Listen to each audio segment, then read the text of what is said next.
Bayangkan, kalian dan teman-teman mendaki gunung yang konon penuh misteri. Langit mulai gelap, suhu semakin dingin, dan suara-suara aneh terdengar dari balik pepohonan. Langkah kaki kalian bergema di jalur setapak yang sepi, seolah ada sesuatu yang mengikuti. Tapi saat kalian menoleh, tidak ada siapa-siapa. Malam semakin larut dan satu persatu, anggota rombongan mulai merasakan keganjilan. Jejak kaki asing, tenda yang bergetar sendiri, serta bisikan samar yang berasal dari dalam hutan. Namun puncak dari semua itu adalah sesuatu yang membuat pendakian ini menjadi yang terakhir bagi mereka. Apa yang sebenarnya terjadi di gunung ini? Apakah benar ada sesuatu yang tak kasat mata yang mengawasi setiap langkah mereka? Kalau kalian penasaran dan ingin tahu kisah selengkapnya, pastikan untuk subscribe sekarang juga. Karena di sini kalian akan menemukan cerita-cerita horor yang tak hanya menyeramkan, tapi juga bikin kalian berpikir dua kali sebelum naik gunung sendirian. Siapkan nyali kalian karena cerita ini akan membuat bulu kuduk berdiri. Kita mulai sekarang.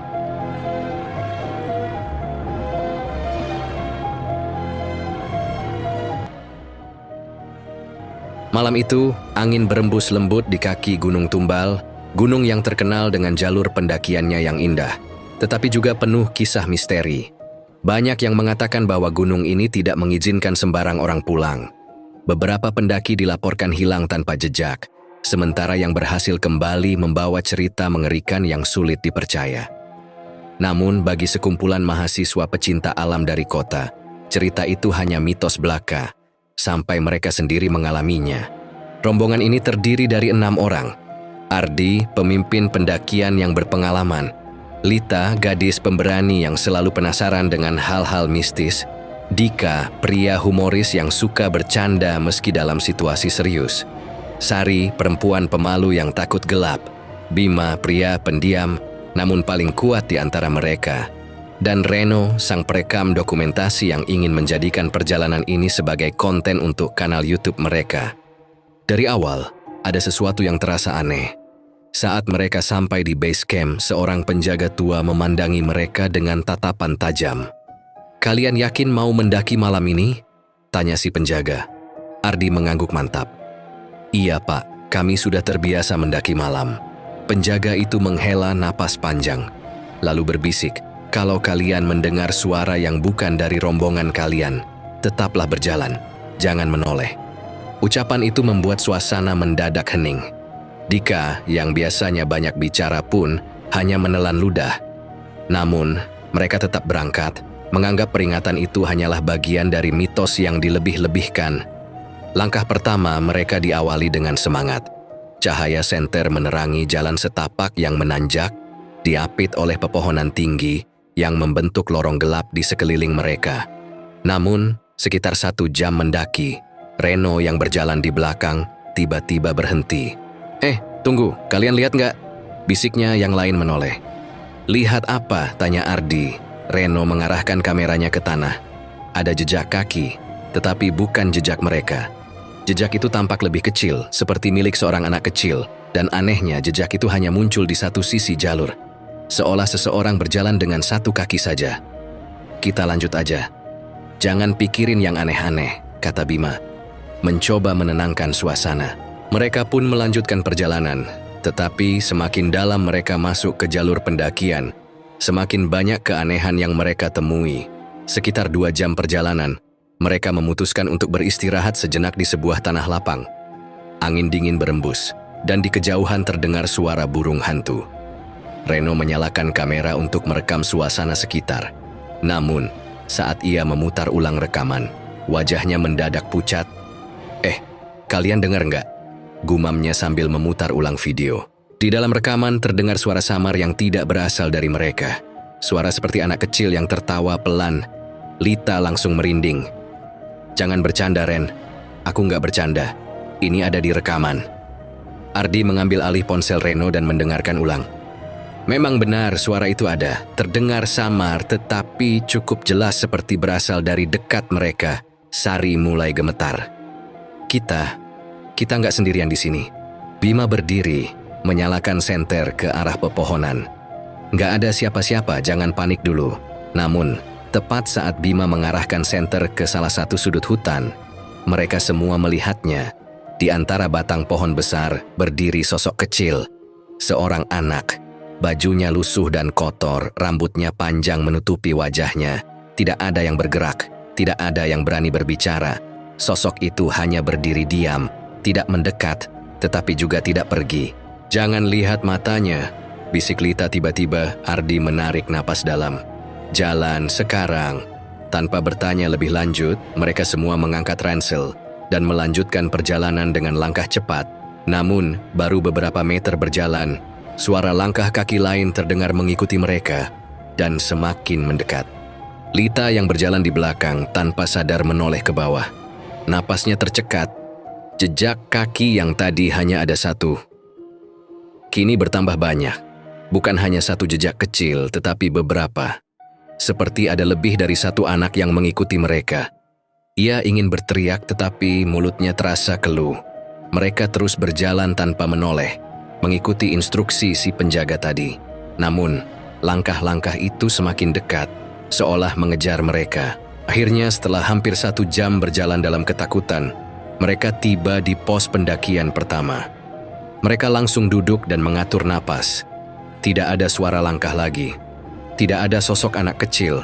Mereka saling berpandangan, tidak tahu harus berkata apa. Yang pasti, ini baru permulaan. Setelah kejadian aneh di jalur pendakian, rombongan Ardi akhirnya sampai di pos 1, sebuah tanah lapang yang biasa digunakan pendaki untuk beristirahat. Namun, ketegangan masih menyelimuti mereka. Bayangan sosok anak kecil yang berdiri di balik pepohonan dan suara langkah misterius yang mengikuti mereka masih terngiang di benak masing-masing. Dika, yang biasanya banyak bercanda, kini diam saja. Sari terlihat masih gemetar. Lita beberapa kali menengok ke belakang, seolah memastikan bahwa tidak ada yang mengikuti mereka. Ardi memecah keheningan. "Kita dirikan tenda di sini. Jangan banyak bicara, kita butuh istirahat." Mereka pun mulai membuka tas carrier dan mendirikan 2 tenda dom. 1 untuk laki-laki dan 1 untuk perempuan. Namun, saat mereka sibuk menyiapkan perlengkapan, Reno yang masih memegang kamera menatap layar dengan wajah bingung. Ini kenapa?" katanya pelan. Layar kameranya bergetar pelan seperti terkena interferensi. Gambar yang terekam menjadi sedikit buram. Dan sesekali muncul bayangan hitam yang melintas cepat. Lita menatap Reno. "Kamu merekam sesuatu?" Reno mengangguk, lalu memperlihatkan rekamannya. Di layar terlihat mereka semua sedang mendirikan tenda. Tetapi anehnya, di belakang mereka tampak bayangan seseorang yang berjalan pelan di antara pepohonan. "Siapa itu?" bisik Sari, matanya membesar ketakutan. Ardi dengan cepat mematikan kamera. "Cukup, jangan lihat lagi, kita istirahat saja." Mereka pun masuk ke dalam tenda masing-masing, mencoba mengabaikan semua kejadian aneh yang baru mereka alami. Malam semakin larut. Angin berembus dingin membuat dedaunan berbisik satu sama lain. Di dalam tenda laki-laki, Ardi, Reno, Dika, dan Bima berusaha tidur, tetapi sulit memejamkan mata setelah apa yang mereka alami tadi. Dika yang biasanya banyak bicara kini hanya diam menatap langit-langit tenda. Tiba-tiba, kresek, kresek, kresek. Ada suara dari luar tenda. Seperti seseorang berjalan pelan di antara dedaunan kering. Dika menelan ludah. "Itu, siapa?" bisiknya pelan. Tidak ada yang menjawab. Ardi memberi isyarat agar mereka diam dan mendengarkan. Suara langkah itu semakin dekat dan berhenti tepat di depan tenda mereka. Semua menahan napas. "Jangan ada yang keluar," bisik Ardi. Namun tiba-tiba terdengar suara lain. Kali ini dari arah tenda perempuan. Bruk, bruk, bruk, seperti sesuatu menghantam kain tenda dengan keras. Sari menjerit dari dalam tenda. Ada yang di luar tenda kita." Ardi dengan cepat meraih senter dan membuka sedikit resleting tenda untuk mengintip keluar. Namun, tidak ada siapa-siapa. Hanya ada pepohonan yang bergoyang perlahan diterpa angin malam. Lita dan Sari masih gemetar ketakutan di dalam tenda mereka. Setelah suara keras tadi, mereka mendengar sesuatu yang lebih aneh.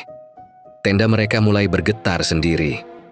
Tidak seperti tertiup angin biasa, tetapi seperti ada sesuatu di luar yang dengan sengaja menggoyangkannya perlahan. Lita mencoba memberanikan diri. Dengan tangan gemetar, ia meraih senter dan menyorot ke arah dinding tenda. Bayangan itu ada di sana. Bayangan kecil, seperti seorang anak yang berdiri tepat di luar tenda mereka. Sari mulai menangis ketakutan. Lita ingin berteriak, tetapi tenggorokannya terasa tercekat. Tiba-tiba, bayangan itu bergerak cepat. Bruk, bruk, bruk. Tenda mereka kembali dihantam berkali-kali. Kali ini lebih keras. Lita tidak tahan lagi. Ia meraih resleting tenda dan menariknya dengan cepat. Namun, saat ia menyorotkan senter keluar, tidak ada siapa-siapa. Hanya ada pepohonan sunyi dan kabut tipis yang mulai turun di sekitar perkemahan. Namun, sesuatu membuat Lita semakin merinding.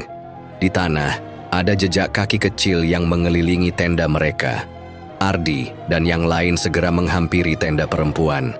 "Apa yang terjadi?" tanya Ardi dengan nada serius. Lita masih terengah-engah, tangannya gemetar saat menunjuk ke tanah. "Jejak kaki, tadi ada bayangan. Tenda kita digoyang-goyang." Semua menoleh ke jejak kaki itu. Bentuknya kecil, seperti milik seorang anak. Namun, anehnya, jejak itu tidak hanya mengelilingi tenda perempuan, tetapi juga menuju ke hutan di belakang mereka. Keheningan melanda. Tidak ada yang berani bicara. Reno mengangkat kameranya untuk merekam, tetapi anehnya kameranya tiba-tiba mati sendiri. "Kita harus pergi dari sini besok pagi," kata Ardi akhirnya. "Aku nggak peduli kalau kita belum sampai puncak. Ini sudah terlalu aneh." Yang lain mengangguk setuju. Namun satu hal yang tidak mereka sadari, di balik pepohonan di antara kabut yang semakin tebal, ada sepasang mata yang mengawasi mereka dalam diam. Kabut masih menyelimuti pos 1 ketika Ardi dan kelompoknya berusaha tidur setelah kejadian mengerikan tadi malam. Namun suasana masih terasa mencekam. Tidak ada yang benar-benar bisa memejamkan mata dengan tenang.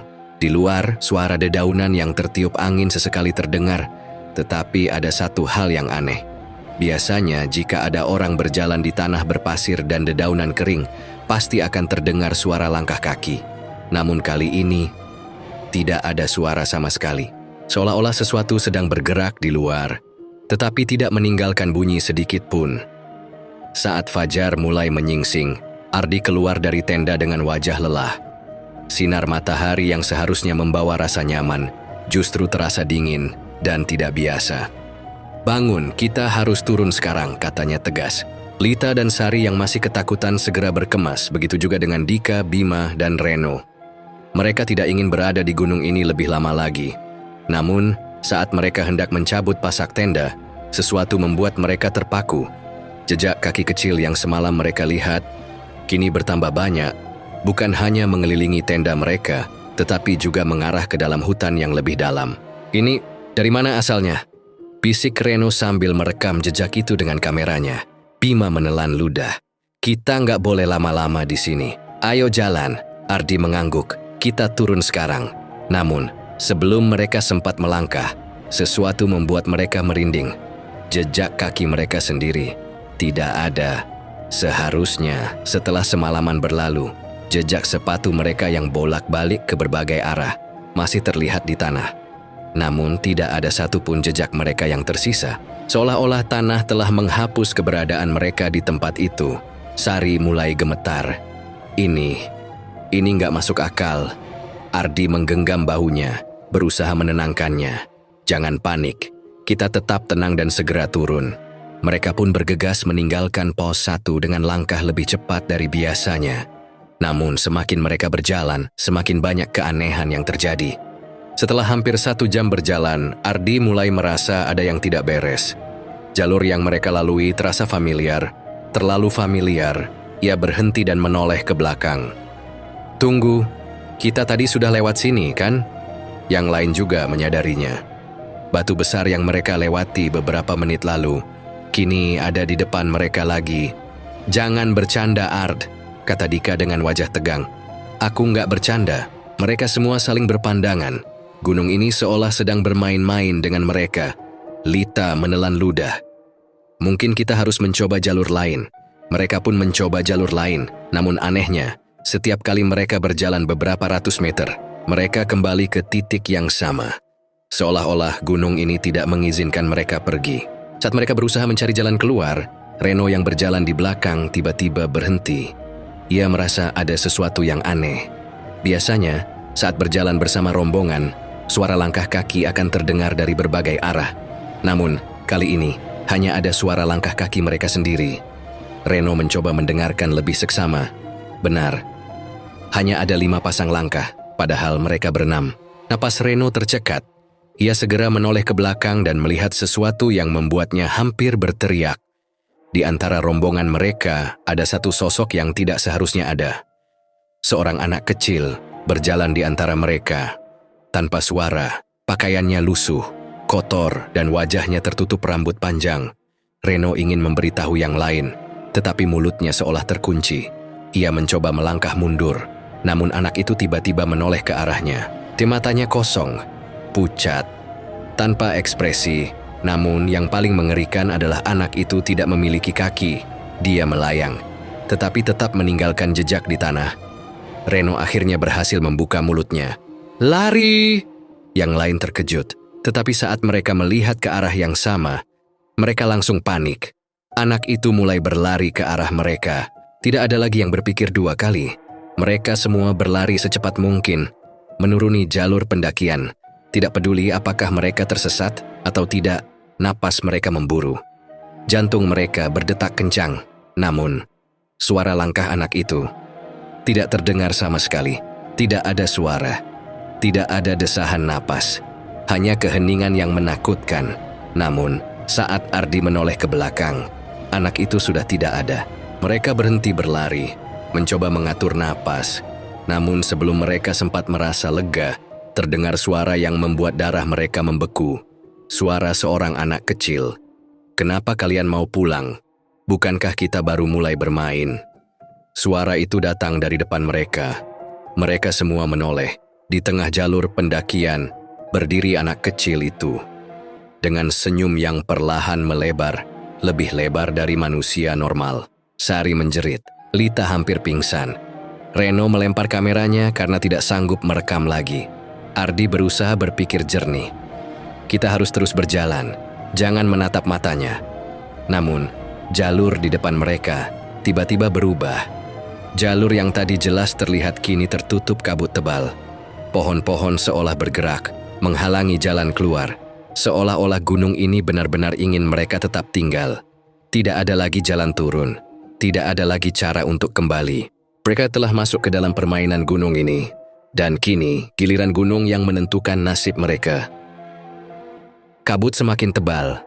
Jalur yang tadi jelas kini tertutup rapat oleh awan putih pekat yang seolah bergerak sendiri, menelan setiap inci jalan setapak. Ardi, Reno, Dika, Bima, Sari, dan Lita berdiri membeku di tempat. Napas mereka tersengal karena kelelahan setelah berlari menghindari sosok anak kecil yang tak seharusnya ada. Namun kini, yang lebih menakutkan bukanlah keberadaan anak itu, melainkan kenyataan bahwa mereka tidak tahu lagi di mana mereka berada. Tidak ada jalur turun, tidak ada tanda-tanda perkemahan lain, tidak ada suara burung atau hewan malam, hanya ada kabut dan keheningan. Reno masih gemetar. Ia mencoba menyalakan kameranya kembali, tetapi layar hanya menampilkan gambar buram dengan suara berdesis aneh. Sari menggenggam lengan Lita erat. "Ardi, kita harus keluar dari sini sekarang. Aku nggak mau di sini lebih lama lagi." Ardi mencoba berpikir jernih. "Kita harus tetap tenang. Jangan berpencar, kita cari jalur turun pelan-pelan." Mereka pun mulai berjalan. Langkah mereka hati-hati menyusuri jalan setapak yang mereka harap bisa membawa mereka kembali ke jalur yang benar. Namun baru beberapa langkah. Shh. Mereka semua berhenti. Itu bukan suara angin. Itu suara bisikan. Pelan, mengalir seperti desisan, namun jelas terdengar di telinga mereka. "Jangan pergi, tetaplah di sini, bermainlah denganku." Sari mencengkeram tangan Lita lebih erat, tubuhnya bergetar hebat. Bima menoleh ke kanan dan ke kiri, mencoba mencari sumber suara itu. "Apa kalian dengar itu?" bisiknya. Yang lain mengangguk. Wajah mereka pucat. Bisikan itu tidak berasal dari satu arah. Tidak ada sumber pastinya. Seolah-olah gunung ini berbicara langsung ke dalam kepala mereka. Mereka mempercepat langkah. Tidak ada lagi yang berbicara. Tidak ada lagi yang berani menoleh ke belakang. Namun setelah beberapa menit berjalan, Ardi merasakan ada yang tidak beres. Ia berhenti, menatap sekeliling. Tidak mungkin, gumamnya. Yang lain ikut berhenti dan melihat ke depan, jalur yang tadi mereka lalui. Menghilang, tidak ada tanah berbatu, tidak ada jalan setapak. Hanya pepohonan yang berdiri diam, seperti dinding hidup yang mengurung mereka di dalam gunung ini. Lita mulai menangis.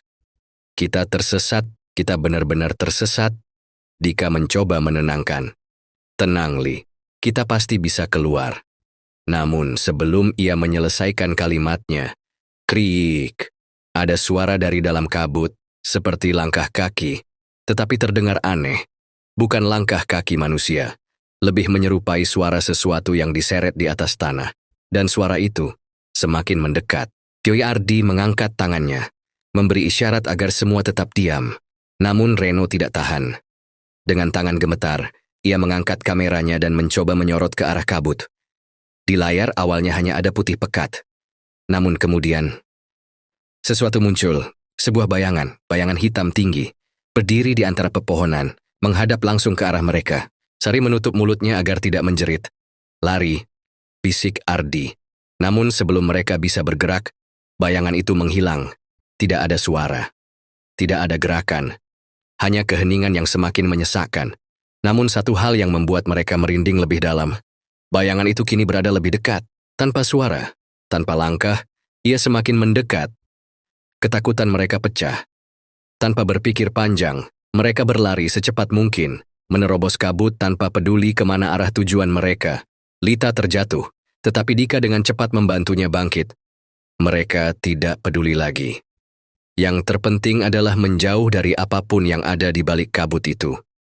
Namun, setelah beberapa menit berlari, mereka menemukan sesuatu yang membuat mereka berhenti mendadak. Mata mereka membelalak ketakutan. Di depan mereka, di tanah basah yang mereka injak, ada jejak kaki mereka sendiri. Mereka baru saja kembali ke tempat yang sama. Gunung ini benar-benar sedang bermain-main dengan mereka. Saat mereka berdiri terpaku, mencoba memahami apa yang sedang terjadi, suara lain mulai terdengar. Ardi.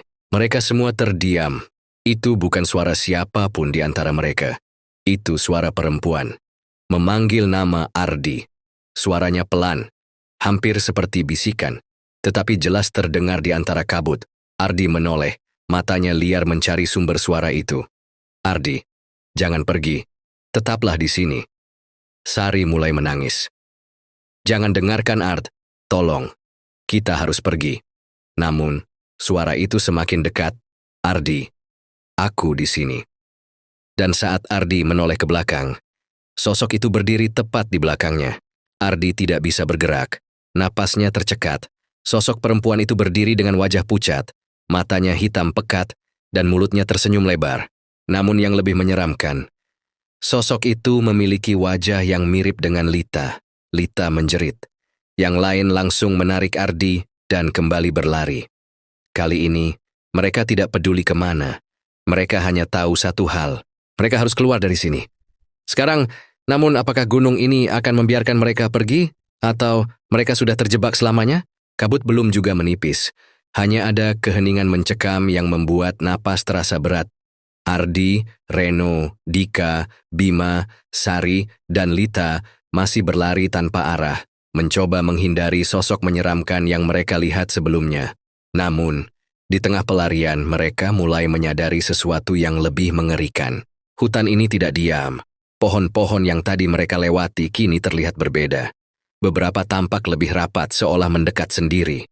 Dedaunan yang berguguran jatuh dalam pola yang tidak wajar, seakan membentuk jalur yang memaksa mereka menuju ke suatu tempat. Mereka tidak hanya tersesat, mereka sedang dikendalikan. Mereka berhenti di tengah hutan, berusaha mengatur napas. Ardi memeriksa kompasnya, namun jarumnya hanya berputar tanpa arah yang jelas. Ini nggak mungkin, bisiknya. Dika melihat ke belakang. Kita sudah berlari jauh, tapi kenapa jalurnya masih begini-begini aja? Lita menatap sekeliling dengan ketakutan. Aku nggak mau di sini lagi. Aku mau pulang. Bima mencoba menenangkan. Tenang dulu, kita pasti bisa keluar. Namun sebelum mereka bisa berpikir lebih jauh, terdengar suara dari arah kanan mereka. seperti ranting patah yang diinjak sesuatu, atau seseorang. Mereka semua membeku. "Siapa itu?" tanya Reno. Suaranya bergetar. Tidak ada jawaban, hanya suara napas pelan yang terdengar di antara pepohonan. Dan perlahan dari balik kabut, sosok hitam muncul. Namun bukan manusia. Sosok itu tinggi, lebih tinggi dari manusia biasa. Tubuhnya kurus dengan lengan yang panjang menjulur ke bawah. Matanya tidak ada. Hanya dua lubang hitam yang dalam, seolah menyerap cahaya di sekitarnya.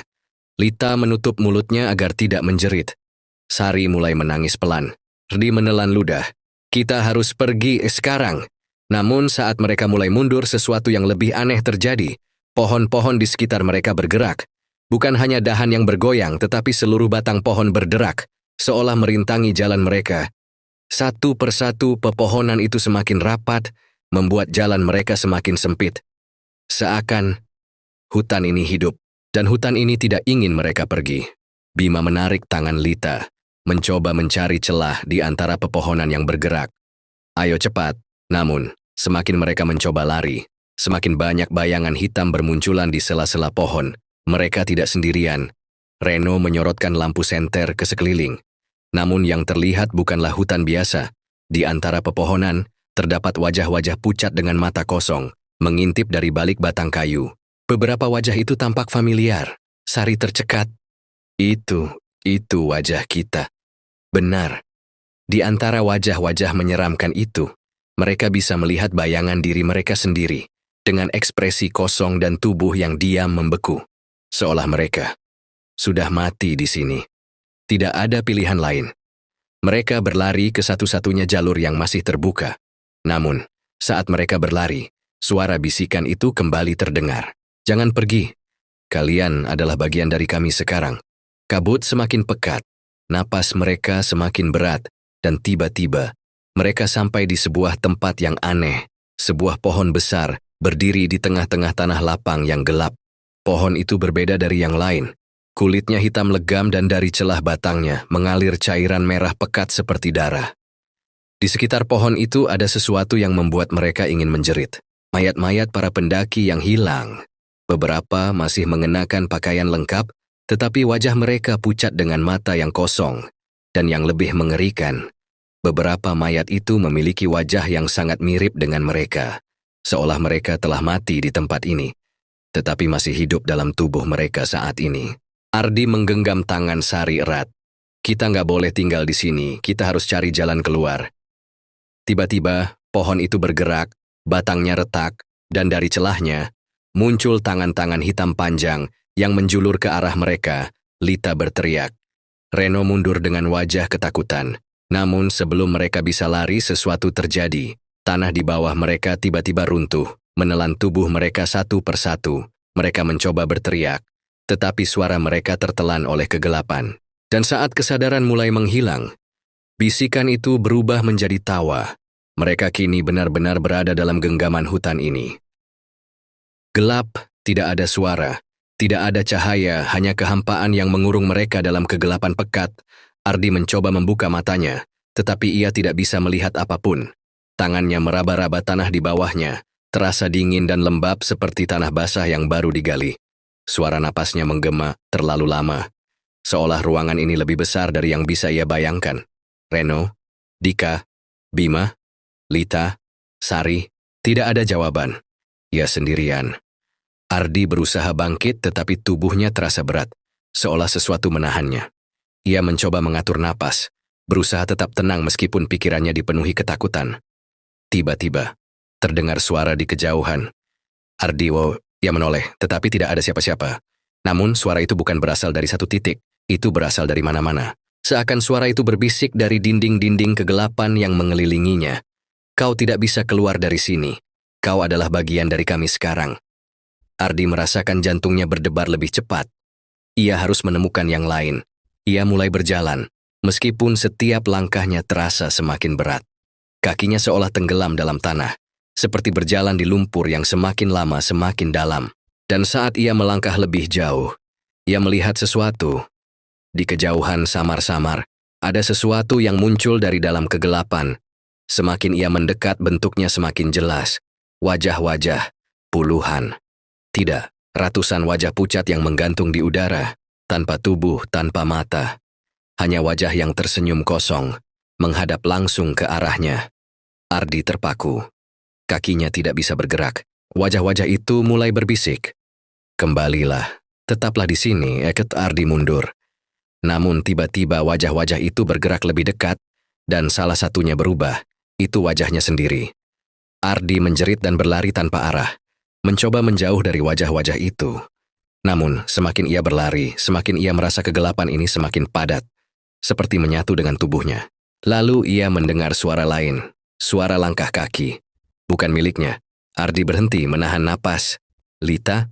Sari? Siapapun itu. Tolong jawab. Tidak ada jawaban, hanya langkah kaki yang semakin mendekat. Lalu, sesuatu menyentuh bahunya. Ardi menoleh cepat dan di depannya berdiri Reno.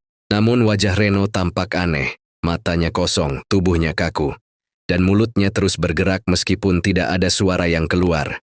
Lalu, perlahan, tubuhnya mulai meleleh. Ardi ingin berteriak, tetapi suaranya tercekat. Reno atau makhluk yang menyerupai Reno mulai berubah bentuk, kulitnya menghitam, tubuhnya melar, matanya yang kosong kini meneteskan cairan hitam pekat. Ardi, suara itu akhirnya keluar dari mulutnya. Namun suara itu bukan suara Reno. Itu suara yang dalam, bergema, dan penuh bisikan lain yang saling bertumpuk di belakangnya. Ardi berlari, tetapi ia merasa dunia ini tidak memiliki ujung. Ia terus berlari, namun tidak pernah sampai kemanapun. Seolah ia terjebak dalam satu titik, meskipun ia terus bergerak. Apakah ini mimpi? Ataukah ini adalah akhir? Di suatu tempat di dalam kegelapan ini, ada seseorang yang memanggil namanya. Ardi. Ardi, bangun. Suara itu terdengar seperti Dika. Ardi membuka matanya. Kali ini, ia melihat sesuatu. Ia tidak lagi berada dalam kegelapan. Ia bisa melihat pepohonan, tanah berbatu, dan wajah teman-temannya yang berdiri mengelilinginya. Ardi, kau pingsan, kata Bima. Wajahnya pucat. Ardi menatap sekeliling. Di mana kita? Sari menelan ludah. Kita kembali ke jalur pendakian, tapi kita masih belum tahu bagaimana kita bisa ke sini. Ardi mencoba mengingat. Ia ingat wajah-wajah tanpa mata. Ia ingat sosok Reno yang berubah menjadi makhluk mengerikan. Namun kini, semua itu hilang. Hanya tersisa mereka berenam. Tetapi, Reno. Ardi menoleh ke sekeliling. Wajah teman-temannya menegang. Sari mulai menangis. Dika menggeleng. Reno tidak ada di sini. Mereka berdiri diam dalam keheningan. Reno tidak ada. Ia hilang begitu saja. Tidak ada yang tahu apakah ia masih hidup, atau ia sudah menjadi bagian dari kegelapan yang mereka tinggalkan. Harus ada cara untuk menemukannya, kata Ardi, mencoba tetap berpikir jernih. Namun sebelum mereka bisa mengambil keputusan, angin bertiup kencang membawa suara bisikan yang familiar. Kalian belum pergi. Kalian masih milik kami. Dan tiba-tiba kabut kembali turun, lebih pekat dari sebelumnya. Serta di belakang mereka di antara pepohonan yang gelap. Seseorang berdiri diam mengawasi mereka. Angin bertiup semakin kencang. Pepohonan berderak seolah berbisik di antara dedaunan yang bergoyang. Ardi, Dika, Bima, Sari, dan Lita berdiri dalam keheningan, menatap bayangan yang berdiri diam di antara pepohonan. Itu Reno, atau sesuatu yang menyerupai Reno. Namun ada yang berbeda. Reno hanya berdiri kaku. Matanya kosong, kulitnya lebih pucat dari sebelumnya, dan bibirnya bergerak perlahan, menggumamkan sesuatu yang tidak terdengar. Lita mencengkeram lengan Ardi. Itu bukan Reno. Aku yakin. Sari mulai terisak. Tapi kalau itu Reno, kita nggak bisa meninggalkannya begitu saja. Bima melangkah maju. Reno, bayangan itu tidak bergerak. Namun saat Bima hendak mendekat, tiba-tiba Reno mengangkat kepalanya dengan gerakan yang tidak wajar. Lehernya berderak seperti kayu kering yang retak. Dan dari mulutnya, keluar suara bisikan. Kalian tidak akan pernah pulang. Lita menjerit mundur dengan tubuh gemetar. Dika menarik Bima ke belakang. Itu bukan Reno. Kita harus pergi sekarang. Namun sebelum mereka bisa bergerak, Reno atau makhluk yang menyerupai Reno melangkah maju. Langkahnya tidak berbunyi, seolah kakinya tidak menyentuh tanah. Dan semakin dekat ia melangkah, semakin dingin udara di sekitar mereka. Ardi menggenggam tangan Sari yang sudah menangis ketakutan. Kita harus pergi. Mereka berlari, namun jalan setapak yang seharusnya membawa mereka turun gunung menghilang. Mereka berlari tanpa henti, mencari jalur yang bisa membawa mereka turun. Namun setiap kali mereka menemukan jalan, mereka selalu kembali ke tempat yang sama. Pohon besar yang menghitam, tanah yang berlumur darah, dan bayangan Reno yang masih berdiri di sana, menatap mereka tanpa ekspresi. Sari mulai histeris. Kita sudah melewati tempat ini 3 kali, kenapa kita balik lagi ke sini? Dika menggeleng, wajahnya pucat. Ini nggak masuk akal, seharusnya kita sudah sampai di jalur turun. Lita jatuh berlutut, tubuhnya bergetar. Kita nggak akan bisa keluar, kita akan mati di sini. Ardi mencoba berpikir. Ada sesuatu yang mengendalikan jalur ini. Sesuatu yang tidak ingin mereka pergi. Lalu, dari kejauhan, terdengar suara familiar. Suara Reno. Namun kali ini, bukan hanya satu suara. Suara itu terdengar dari mana-mana, dan mereka sadar. Bukan hanya Reno yang terjebak di sini. Dari balik pepohonan, bayangan-bayangan mulai muncul. Mereka bukan manusia, tetapi mereka memiliki wajah manusia. Wajah-wajah pendaki yang hilang di gunung ini. Mereka tersenyum, tetapi senyuman itu tidak wajar, seolah mereka tahu sesuatu yang tidak diketahui oleh Ardi dan yang lainnya. Bima menggigit bibirnya, berusaha tetap tenang. Mereka siapa? Lalu satu dari bayangan itu berbicara. Kami adalah mereka yang pernah mencoba pulang. Dika mundur selangkah. Maksud kalian juga tersesat di sini. Bayangan itu tersenyum lebih lebar. Kami pernah hidup seperti kalian. Tapi gunung ini tidak mengizinkan siapapun pergi. Ardi mengepalkan tangan. Itu bohong. Kami akan keluar dari sini. Salah satu bayangan mendekat, wajahnya hampir tidak berbentuk lagi. Coba saja. Dan tiba-tiba, mereka semua merasakan sesuatu yang mengerikan. Tanah di bawah mereka bergerak, seperti jaring-jaring akar yang menggeliat hidup. Dan dari balik kabut, Reno muncul kembali. Namun kali ini, ada banyak Reno. Puluhan, ratusan, semua dengan ekspresi yang sama, kosong tanpa jiwa dan tersenyum menyeramkan. Mereka mengucapkan kata-kata yang sama, bersamaan. Kalian tidak akan pernah pulang. Lita menjerit histeris. Sari menangis tanpa suara. Ardi tahu mereka kehabisan waktu. Jika mereka tetap di sini lebih lama, mereka akan menjadi seperti bayangan-bayangan itu. Tapi bagaimana caranya keluar? Lalu Bima melihat sesuatu. Di kejauhan ada sesuatu yang aneh. Sebuah cahaya kecil di antara pepohonan. Bisa jadi itu jalan keluar, kata Bima. Tanpa berpikir panjang mereka berlari ke arah cahaya itu. Bayangan-bayangan mulai mengejar mereka. Tangan-tangan hitam meraih dari tanah, mencoba menarik mereka masuk ke dalam kegelapan. Namun mereka terus berlari. Dan ketika mereka hampir mencapai cahaya itu, mereka terjatuh.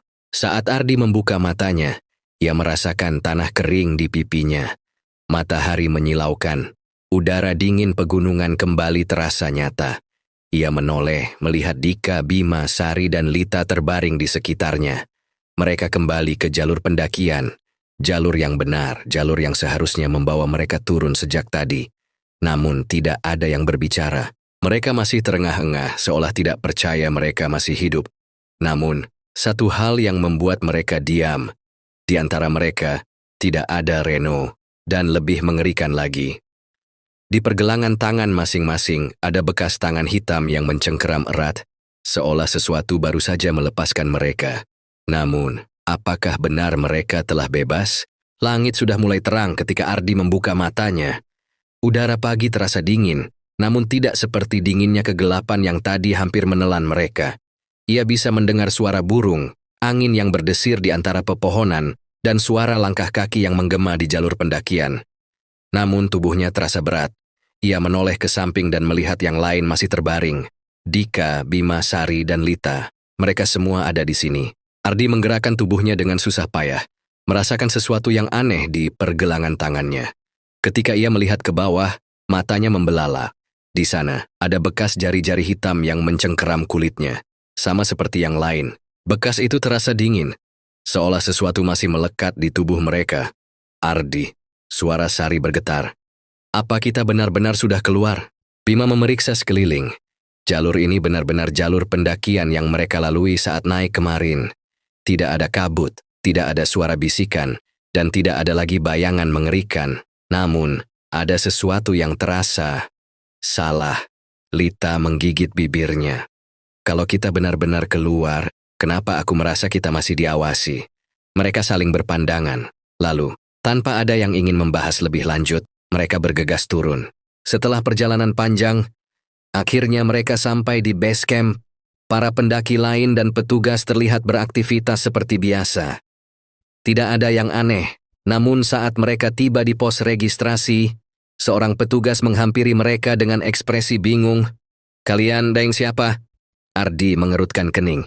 "Kami kelompok yang naik kemarin pagi, kami baru turun." Petugas itu menatap daftar pendakian, lalu menggeleng. "Tidak ada nama kalian di daftar pendakian kemarin." Jantung mereka serasa berhenti. Dika mendekat memastikan daftar itu. Namun, memang benar, tidak ada nama mereka. "Ini nggak mungkin," bisik Bima. "Kami jelas mendaftar sebelum naik." Petugas itu tampak ragu, lalu memeriksa daftar beberapa hari sebelumnya. Dan di sana mereka menemukan sesuatu yang membuat darah mereka membeku. Nama mereka ada di daftar, tapi tanggal pendakian mereka tertera 2 minggu yang lalu. Sari mundur selangkah, tubuhnya gemetar. Tidak mungkin." Lita mulai menangis. "Kita baru naik kemarin, kita cuma semalam di atas. Namun, semua bukti menunjukkan bahwa mereka telah menghilang selama 2 minggu. Para petugas mulai berbisik satu sama lain. Beberapa dari mereka bahkan mengaku sudah mendengar rumor tentang kelompok pendaki yang hilang di gunung ini. "Kami pikir kalian sudah mati," gumam salah satu petugas. "Biasanya kalau ada yang hilang selama itu, mereka tidak pernah ditemukan lagi."